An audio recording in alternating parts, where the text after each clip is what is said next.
हैरानी होती है उन लोगों को देखकर, परेशानी होती है उन लोगों को देखकर जो लोग इस देश का खाते हैं, इस देश का पहनते हैं और इसी देश में रहकर इस देश को खोखला करने का काम करते हैं। इस देश की जनता के साथ लगातार दगाबाजी, धोखाबाजी और इस देश के साथ लगातार गद्दारी करने का काम करते हैं। हैरानी और परेशानी होती है उन लोगों को देखकर जो लोग इस देश की सरकार में बैठे कुछ भूखे भेड़िए, दरिंदे, भ्रष्ट, करप्ट, अत्याचारी और दुराचारी लोगों का साथ देने के लिए, उनको सपोर्ट करने के लिए और इस देश में खुलेआम दरिंदगी फैलाने वाले दरिंदों को सपोर्ट करने के लिए, समर्थन करने के लिए लगातार उन लोगों के खिलाफ बयानबाजी करते रहते हैं, छीटाकशी करते रहते हैं, टीका टिप्पणी करते रहते हैं और रोका टोके करने का काम करते रहते हैं। जो लोग देश की सुरक्षा की बात करते हैं, देश के विकास की बात करते हैं, जहां पूरे देश में, उत्तराखंड में देवभूमि की जनता सड़कों पर उतरी हुई है, सड़कों पर उतरकर धरना दे रही है, आंदोलन कर रही है और अंकिता भंडारी, केदार भंडारी और किरण नेगी को इंसाफ दिलाने के लिए लगातार कोशिश कर रही है, लगातार कड़ी मेहनत कर रही है, जमीनी स्तर पर काम कर रही है और सरकार के ऊपर दबाव डालने का काम कर रही है। वहीं कुछ गद्दार लोग लगातार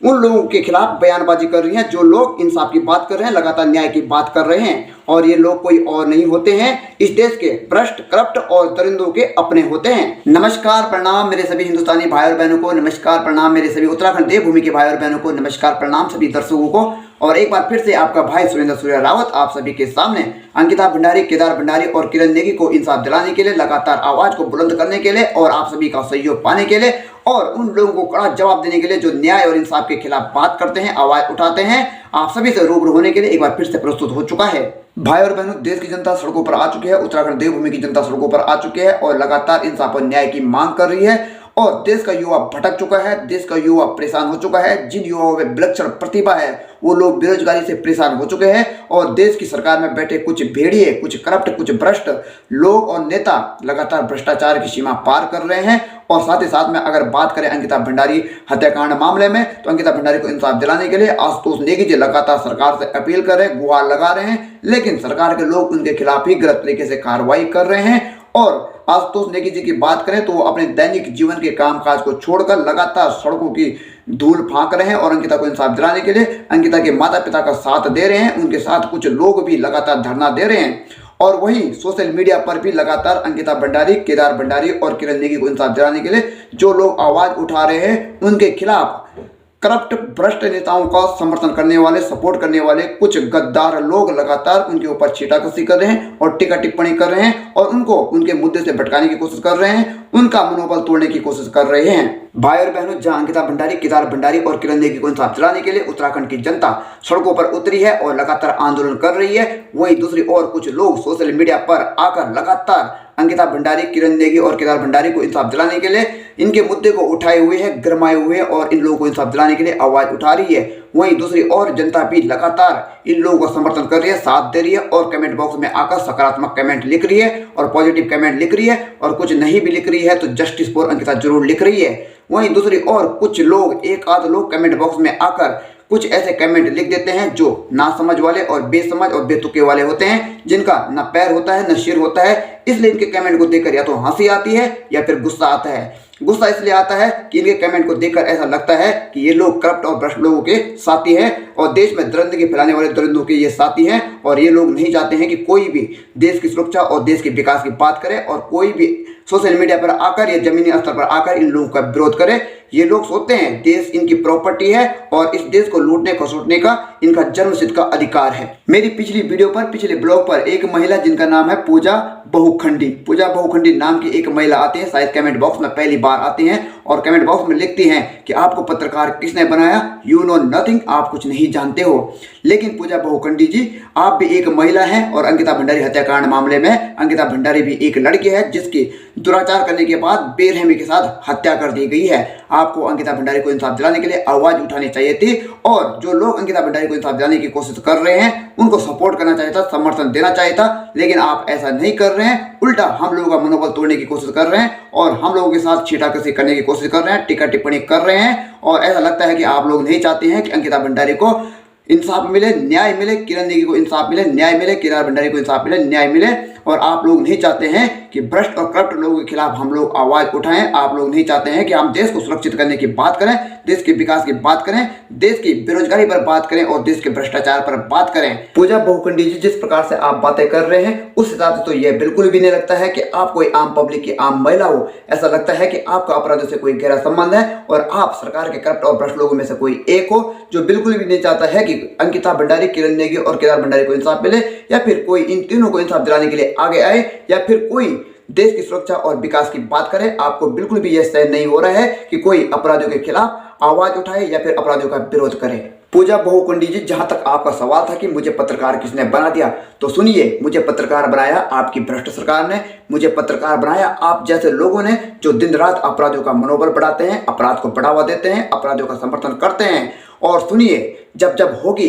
करप्ट और भ्रष्ट सरकार, तब तब हर घर से निकलेगा एक पत्रकार। और जब भी दुनिया में कुशासन और भ्रष्टाचार और दुराचार होता है तो भगवान को भी नरसिंह बनना पड़ता है। तो हम तो एक आम इंसान हैं, कम से कम एक पत्रकार तो बन ही सकते हैं। बहन जी, माता जी, आप जो कोई भी हैं, आपने दूसरी बात कही, यू नो नथिंग, तुम कुछ नहीं जानते हो। तो मुझे बताइए, क्या हम नहीं जानते हैं कि अंकिता भंडारी की हत्या हुई है? क्या हम नहीं जानते कि अंकिता भंडारी के साथ दुराचार किया गया, उसके साथ दरिंदगी दिखाई गई और अंत में उसकी निर्मम हत्या कर दी गई? क्या हम नहीं जानते हैं कि अंकिता भंडारी के चेहरे पर गहरे गहरे घाव कर दिए गए थे, उसके चेहरे को बिगाड़ दिया गया था और उसके दांतों को तोड़ दिया गया था, उसकी आंखों को नोच दिया गया था और उसको अंत में चिल्ला लहर में फेंक दिया गया था? क्या हम नहीं जानते हैं कि अंकिता भंडारी के 3 अपराधियों के साथ चौथा अपराधी वीआईपी भी है और वह सरकार और शासन प्रशासन का आदमी है और उसको शासन प्रशासन, सरकार और एसआईटी बचाने की पूरी कोशिश कर रही है? मैं अच्छे से जानता हूं, हम अच्छे से जानते हैं कि विधानसभा में सरकार ने एक कमरे को वीआईपी बता दिया था और वीआईपी होने से इनकार कर दिया था। हम अच्छे से जानते हैं कि अभी तक अंकिता भंडारी के अपराधियों की चार्जशीट की फाइल को नरेंद्र हाईकोर्ट में दाखिल नहीं किया गया है। हम अच्छे से जानते हैं कि अंकिता भंडारी जिस रिजॉर्ट में रहती थी, जिस कमरे में रहती थी, वहां पर 3:30 बजे रात रेणु बिष्ट की अगुवाई में बुलडोजर लगाया गया और उस रिजॉर्ट को तोड़ दिया गया था और वहां पर सबूतों को नष्ट कर दिया गया था। हम अच्छे से जानते हैं कि सबूतों को नष्ट करने के लिए, भ्रष्टाचार और दुराचार के सबूतों को नष्ट करने के लिए फैक्ट्री में आग लगा दी गई थी। हम अच्छे से जानते हैं कि अंकिता भंडारी एक लड़की थी जिसकी हत्या कर दी गई थी। हम अच्छे से जानते हैं कि ऋषिकेश के वनिता रिजॉर्ट में अंकिता भंडारी के साथ दुराचार किया गया था।